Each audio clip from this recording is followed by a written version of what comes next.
جی بسم اللہ الرحمن الرحیم، السلام علیکم۔ امید ہے آپ لوگ خیریت سے ہوں گے، اور ہمارا آج کا ولاگ مختلف خبروں کے اوپر ہے، لیکن جو سب سے اہم بات ہے وہ یہ ہے کہ صدر مملکت نے آج ایک خط لکھا ہے وزیر اعظم کو، جو کہ کافی جس کے اوپر کم از کم مجھ جیسے پاکستانیوں کو تشویش ہے۔ اور صدر پاکستان جو ہے وہ کوئی معمولی عہدہ نہیں ہوتا، ہیڈ آف دا اسٹیٹ ہوتے ہیں، ریاست کے سربراہ ہوتے ہیں، اور ان کو اسی طرح سے پرفارم کرنا ہوتا ہے جیسے کہ ایک ریاست کے سربراہ کو کرنا چاہیے۔ اور ان کا یہ خط جو ہے وہ بظاہر تو محسوس ہوتا ہے کہ انتخابات کے حوالے سے ہے، لیکن اس میں انہوں نے کچھ ایسی باتیں بھی لکھی ہیں وزیر اعظم کے نام جس کے اوپر خدا نخواستہ انٹرنیشنل کمیونٹی کے اندر جو ہے وہ پاکستان کے خلاف ایک بہت ہی جسے کہنا چاہیے ایک مہم یا پروپیگنڈا شروع ہو سکتا ہے۔ اس کے اوپر بھی بات کریں گے، خط کے مندرجات کے اوپر بھی، اور اس کے ساتھ ساتھ ایک اور جو آج معاملہ سامنے آ چکا ہے، یعنی کہ شاہد میتلا جو کہ پاکستان کے ایک صحافی ہیں، اسلام آباد کے سینئر صحافی ہیں، انہوں نے جنرل باجوہ سے جو ملاقات کی تھی اس کے اندر ان کے مزید انکشافات یا ان کی جو بات چیت ہے وہ منظر عام پر آئی ہے، اور ہم انہی کو کوٹ کریں گے۔ اس کی جو صحت ہے اس میں سے کچھ جو باتیں اس کی تو میں خود بھی اس لیے تصدیق کر سکتی ہوں جو کہ انتخابات کے حوالے سے ہیں، کیونکہ میں ایک بریفنگ میں تھی جس میں کہ بہت سارے اور صحافی بھی تھے، اور جنرل باجوہ نے ان ساری باتوں کی تصدیق کی جو کہ یہاں پر جس کے مندرجات انہوں نے بھی بتائے ہیں، اور اس کو آج پاکستان 24 ایک ویب سائٹ ہے اس پہ انہوں نے پبلش بھی کیا ہے شاید میتلا کی سٹوری کو، جو کہ ان کا انٹرویو ہے جنرل باجوہ کے ساتھ۔ یہ جو خط ہے اس کے اوپر میں آتی ہوں کیونکہ یہ بہت ہی دلچسپ خط ہے اور حیران کن بھی ہے۔ صدر مملکت نے وزیر اعظم کے نام خط لکھا ہے جس میں کہ وہ پنجاب اور کے پی خیبر پختونخوا میں وقت مقررہ پر عام انتخابات کے لیے الیکشن کمیشن کی معاونت کی ہدایت کرتے ہیں وزیر اعظم کو۔ وزیر اعظم وفاقی اور صوبائی حکومتوں کے متعلقہ حکام کو ہدایت کریں، یہ بھی انہوں نے کہا، پنجاب اور خیبر پختونخوا مقررہ وقت میں عام انتخابات کے لیے الیکشن کمیشن کی معاونت کی ہدایت کریں۔ اور وہ یہ کہتے ہیں کہ وزیر اعظم توہین عدالت سمیت مزید پیچیدگیوں سے بچنے کے لیے ہدایت کریں۔ احکامات بھی وہ دے رہے ہیں۔ وفاق اور صوبائی حکومتوں کو انسانی حقوق کی پامالی سے باز رہنے کی ہدایت دی جائے، انہوں نے یہ بھی کہا ہے صدر مملکت نے وزیر اعظم کو خط میں۔ 2021 کے ورلڈ پریس فریڈم کی وہ بات کرتے ہیں کہ 180 ممالک میں 145ویں نمبر پر 2021 میں تھا پاکستان۔ یاد رہے کہ یہ 2020 کی ہوتی ہے ساری تحقیق اور ریسرچ اور انویسٹیگیشن، اور پھر 21 میں اس کو چھاپا جاتا ہے۔ یہ ہر سال مئی کے مہینے میں یہ ورلڈ پریس فریڈم جو ہے وہ کیا جاتا ہے، تو یہ 2020 کا جو ہے وہ 21 میں آیا تھا اور 21 کا 22 میں آیا تھا مئی میں۔ وہ فرماتے ہیں کہ 145ویں نمبر پر 180 ممالک میں پاکستان چلا گیا ہے۔ یہ یاد رہے کہ 2018 میں جو کہ 2017 کا ریکارڈ تھا، پاکستان 139ویں نمبر پر تھا۔ مزید گرتے گرتے انہی کے دور میں، عمران خان صاحب کے دور میں 145ویں نمبر پر 2021 میں آیا، اور 2022 میں جو انڈیکس تھی وہ 157 پہ پہنچ چکی ہے، جس کو کہ پریزیڈنٹ صاحب نے مناسب نہیں سمجھا کہ وہ اپنے خط میں تحریر کریں، کیونکہ وہ عمران خان صاحب کا ہی دور تھا، اور اس کی جو رپورٹ تھی وہ بھی مئی میں آئی پچھلے سال، جبکہ اپریل میں ان کی حکومت جو ہے وہ ختم ہوئی تھی۔ اب جو آئے گی رپورٹ مئی میں وہ 2023 کی رپورٹ آئے گی، جو کہ صدر مملکت نے 22 کو مس کر کے 21 کو جو ہے اس کے اندر رپورٹ کیا۔ انہوں نے یہ بھی کہا حکومت کے خلاف تنقید کرنے کے لیے، دبانے کے لیے صحافیوں کی بغاوت دہشت گردی کے الزامات کا نشانہ ہے۔ ایسا لگتا ہے کہ آزادانہ رائے رکھنے والے میڈیا پرسنز کے خلاف دہشت کا بازار گرم کر دیا گیا ہے۔ آزادانہ وہ کس کو کہہ رہے ہیں وہ میں آپ کو بتاتی ہوں ابھی۔ وزیر اعظم ہر شہری کے انسانی اور بنیادی حقوق کے تحفظ کے ذمہ دار ہیں۔ صوبائی اسمبلیوں کی تحلیل پر آرٹیکل 224(2) کے تحت 90 دن کے اندر انتخابات کروانا ہے۔ یہ پورا آرٹیکل نہیں پڑھ رہے بائی دا وے، اس میں یہ بات تو درست ہے کہ 90 دن کے اندر انتخابات کروانا ہے، لیکن یہ بات بھی ہے کہ انتخابات شفاف کرانے کی ذمہ داری الیکشن کمیشن کی ہے، اور الیکشن کمیشن کو اگر معاونت ملے گی تو وہ انتخابات کریں گے، اور معاونت اس وقت نہیں ہے، اس کی جو ریزنز ہیں وہ بھی بتائی گئی ہیں۔ گورنر خیبر پختونخوا کو صوبائی اسمبلی کے لیے ٹائم فریم کے مطابق تاریخ مقرر کرنے کا حکم دیا گیا تھا۔ وہ خیر ابھی خبر آئی ہے کہ 8 اکتوبر کو انہوں نے جو ہے وہ دے دی ہے، انہوں نے بھی ڈیٹ دے دی ہے۔ وہ لگتا ہے کہ وفاقی اور نگران حکومتوں نے متعلقہ محکموں کو تعاون فراہم کرنے سے معذوری ظاہر کرنے کا کہا لگتا ہے، یعنی بادی النظر کا لفظ انہوں نے یوز کیا ہے کہ ان کی گمان میں ہے یہ بات۔ وفاق اور صوبائی ایگزیکٹو اتھارٹیز کا فرض ہے کہ الیکشن کمیشن کی مدد کریں۔ میری رائے میں ایگزیکٹو اتھارٹیز اور سرکاری محکموں نے آئین کی کھلم کھلا خلاف ورزی کی ہے۔ سبحان اللہ۔ اس پہ بھی ہم بتائیں گے آپ کو کہ خود جو صدر مملکت ہیں انہوں نے آئین کی کہاں کہاں پہ خلاف ورزی کی ہے۔ ای سی پی نے 30 اپریل کو پنجاب میں عام انتخابات کے انعقاد کے اپنے اعلان پر عمل نہیں کیا، اور پھر انہوں نے 8 اکتوبر کی تاریخ کا وہ کہا کہ خیبر پختونخوا کے ای سی پی نے پنجاب اور خیبر پختونخوا میں دونوں میں 8 اکتوبر کا اعلان کیا، اور تشویشناک بات یہ کہ وزیر اعظم نے صدر سے کوئی بامانی مشاورت نہیں کی۔ ان کا یہ آئینی اختیار ہی نہیں ہے وزیر اعظم کا کہ وہ بامانی مشاورت کریں اس معاملے کے اوپر، لیکن وہ چاہ رہے ہیں کہ یہ صدارتی نظام ہے، اس میں جو وہ کہیں گے وہی ہونا چاہیے۔ الیکشن کمیشن کے پاس اختیارات ہیں، وزیر اعظم کا بھی اختیار نہیں ہے، اور الیکشن کمیشن اپنے اختیارات جو ہیں اس کے چیف جسٹس سے یا سپریم کورٹ سے بھی زیادہ اختیارات ہیں الیکشنز کو کنڈکٹ کرنے کے لیے۔ تو یہ جو سپریم کورٹ ابھی بہت زیادہ اس کے اندر معاونت کر رہی ہے، اس کو بھی دیکھنا پڑے گا جو لا بائنڈنگ لوگ ہیں یا قانون سمجھنے والے ہیں کہ کس حد تک سپریم کورٹ جو ہے اس میں انٹروین کر سکتی ہے۔ بہرحال یہ ایک طویل خط ہے جس کا مدعا یہ ہے کہ پاکستان میں انسانی حقوق کی خلاف ورزی ہو رہی ہے، پاکستان کے اندر جو ہے وہ آزادی اظہار کی بہت خلاف ورزی ہو رہی ہے، پاکستان کے اندر جو ہے وہ معاملات بہت خراب ہیں، اور ان کو پورا جو اختیار ہے ان کے پاس وہ یہ ہے کہ وزیر اعظم ان سے بات کریں۔ وزیر اعظم پارلیمانی جمہوریت میں 18ویں ترمیم کے بعد کسی بھی صورت جو ہے صدر صاحب باؤنڈ ہیں وزیر اعظم کی جو ان کی جو مشاورت ہے اس کے، لیکن وزیر اعظم جو ہے وہ باؤنڈ نہیں ہے صدر صاحب کے احکامات کو سننے یا ان کی ہدایت پر عمل درآمد کرنے کے لیے۔ ایک سیریمونیل رول ہے جو کہ محدود رول ہے۔ یہ الگ بات ہے کہ صدر علوی جو کہ تحریک انصاف کے اب صدر زیادہ محسوس ہوتے ہیں، انہوں نے اپنے تمام کردار جو ہے وہ جتنا بھی ان کے پاس اختیار تھا اس سے کہیں زیادہ کھل کے اس کے اوپر کھیلا ہے، اور انفارچونیٹلی جس طرح کی سٹیٹمنٹس صدر علوی صاحب کی طرف سے آ رہی ہیں، یہ اس سے پہلے کبھی کسی صدر کی طرف سے ہم نے نہیں دیکھی۔ اس کی وجہ یہ ہے کہ صدر علوی جو ہے وہ ایک الیکٹڈ پریزیڈنٹ ہیں، ان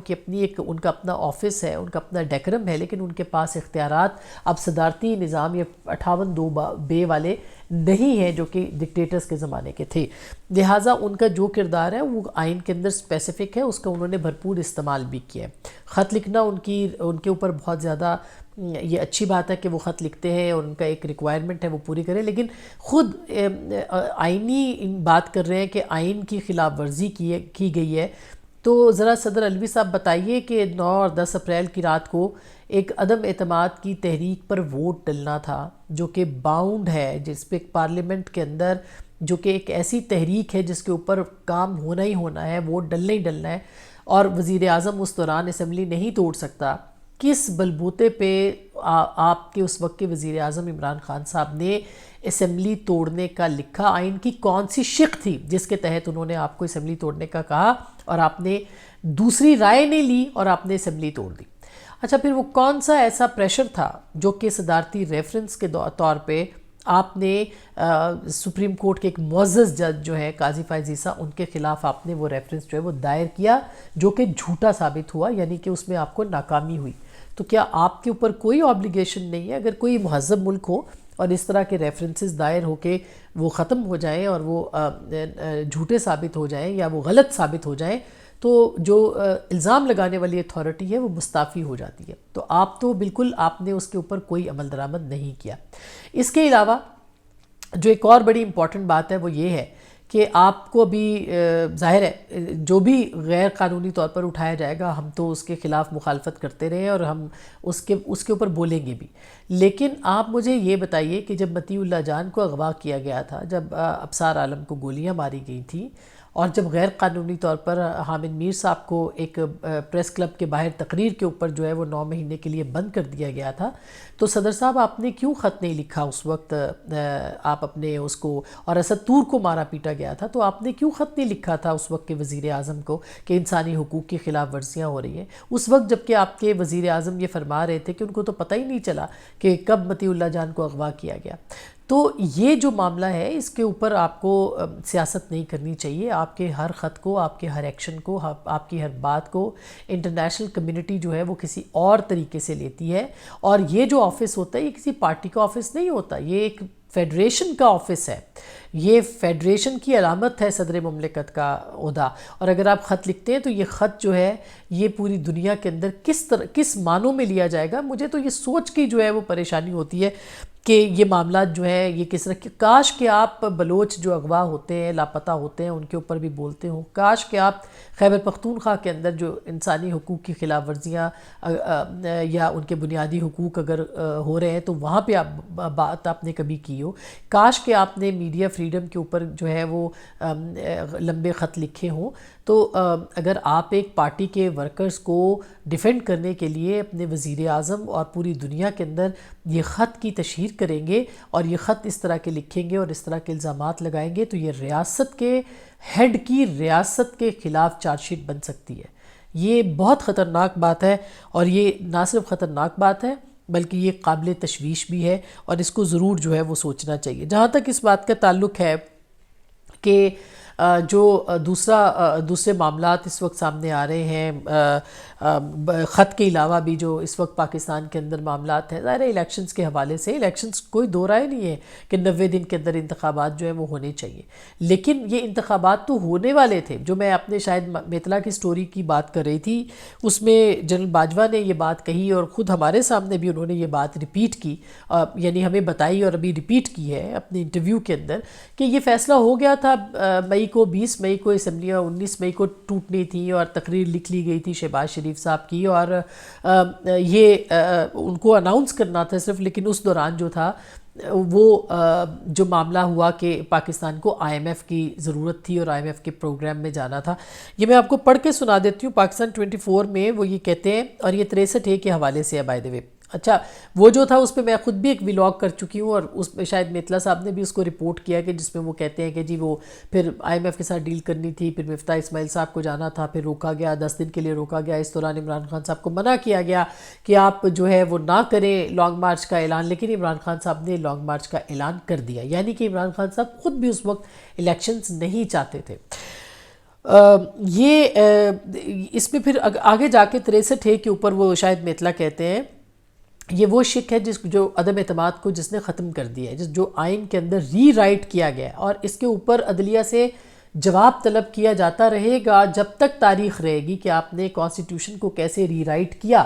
جو کہ جس میں کہ حق ہی نہیں تھا پنجاب. ابھی جو معاملات ہیں پنجاب کے، یہ بالکل اس کا یہ نہ ہوتے اگر یہ 63 کی تشریح اس طرح سے نہ کی گئی ہوتی کہ دوبارہ سے تحریر نہ کیا گیا ہوتا 63 کے صورت میں پاکستان کے آئین کو. تو اس پہ انہوں نے کہتے ہیں کہ میں نے شاید میتلا صاحب کہ میں نے پوچھا جنرل باجوہ سے کہ آپ نے جو عطا بندیال صاحب نے چیف جسٹس صاحب نے فیصلہ کروایا وہ آپ نے کروایا تھا. اس پہ جنرل باجوہ کہتے ہیں کہ یہ فیصلہ میں نے نہیں کروایا. عمر عطیہ بندیال ایک کمزور شخص ہیں، دباؤ برداشت نہیں کر سکتے. جسٹس اعجاز الاحسن اور جسٹس منیب جسٹس عمر عطیہ بندیال پر غالب آ گئے. یہ فیصلہ ان دونوں نے کروایا. جسٹس منیب نے فیصلہ لکھا کہ یہ فیصلہ غلط ہے، خلاف آئین ہے. سپریم کورٹ کے اس فیصلے کی وجہ سے بہت بربادی ہوئی اور ملک میں آج تک عدم استحکام ہے، خاص طور پر پنجاب میں. ان ججوں کو بھی پتہ ہے کہ یہ فیصلہ غلط ہے اور یہ فیصلہ ریورس بھی کرنا چاہتے ہیں، لیکن ان کو سمجھ نہیں آ رہی کہ کس طرح سے ریورس کریں. یہ جنرل باجوہ کا جو انٹرویو ہے یہ چھپا ہے آج پاکستان 24 میں، اور یہ شاہد میتلا صاحب کی سٹوری ہے، انٹرویو ہے، اور یہ میں وہیں سے پڑھ کر آپ کو سنا رہی ہوں، خود سے کچھ نہیں کہہ رہی. یہ جو بات جنرل باجوہ نے کہی ہے یہی وہ بات ہے جو کہ 63 سے متعلق ہے، جو کہ بنیاد ہے اس وقت اسمبلیوں کے توڑنے کی، اور جس کے بعد پھر اسمبلیوں یہ بحران ہے کہ اب اگر الیکشن نہیں ہوتے تو مسئلہ، ہوتے ہیں تو مسئلہ، ٹائم پہ نہیں ہوتے تو مسئلہ، ٹائم پر نہیں ہوتے تو مسئلہ. ایسے بحران میں پاکستان کو ڈال دیا گیا ہے کہ جس کا کوئی حل اس وقت کسی کے پاس موجود نہیں ہے. یہ بات درست ہے کہ 90 دنوں کے اندر انتخابات اگر اسمبلی ٹوٹتی ہے تو ہونے چاہیے، مگر یہ بھی بات درست ہے کہ آئین کے اندر لکھا ہوا ہے کہ چاروں صوبوں کے اندر نگران سیٹ اپس ہوں گے تو انتخابات ہوں گے اور ایک ہی دن میں ہوں گے. کیا جج صاحبان نے یہ شک پڑھی تھی؟ نہیں پڑھی، جس کی وجہ سے یہ معاملات جو ہے اس طرح کے پہنچ گئے اور یہاں آ کے کھڑے ہو گئے. اور اسی طرح سے اگر عدم اعتماد کو اس پہلی دفعہ جو ہے وہ پارٹی ہیڈ کے اختیار کو تسلیم کرنا، جبکہ حمزہ شہباز جیتے تھے پنجاب کے اندر، اور دوسری بار میں پارلیمانی ہیڈ کے اختیار کو تسلیم کر کے اپنے ہی فیصلے کی نیگیشن کرنا، یہ کون سے دنیا کے اندر یہ لکھا ہوا ہے جس کی وجہ سے آج بھی پاکستان کا سب سے بڑا صوبہ جو ہے پنجاب وہ بحران کا شکار ہے؟ تو میرا خیال ہے بہت ساری چیزیں پاکستان کے اندر ہو رہی ہیں جن کو دیکھنا پڑے گا، جن کو سوچنا پڑے گا، اور یہ تاریخ کے جو ابواب ہیں ان کے اندر کس طرح سے یہ چیزیں لکھی جائیں گی، یہ میرا خیال ہے کہ یہ سوچنے کی بات ہے۔ پاکستان کے ساتھ جو ہونا تھا وہ ہو گیا ہے، جو ہونا ہے خدا نہ خواستہ پتہ نہیں کیا کیا ہونا ہے، تو میرا خیال ہے کہ ابھی سے چیزوں کو بہتر کرنے کی ضرورت ہے۔ سب اگر اپنے ذاتی مفادات سے بالاتر ہو کے پاکستان کے لیے سوچیں گے، کریں گے، تو چیزیں بہتر ہوں گی، اس طرح سے نہیں ہوں گی۔ اب تک اتنا ہی، اپنا بہت خیال رکھیے گا، پھر آپ کی خدمت میں حاضر ہوں گے اللہ نے کے بعد۔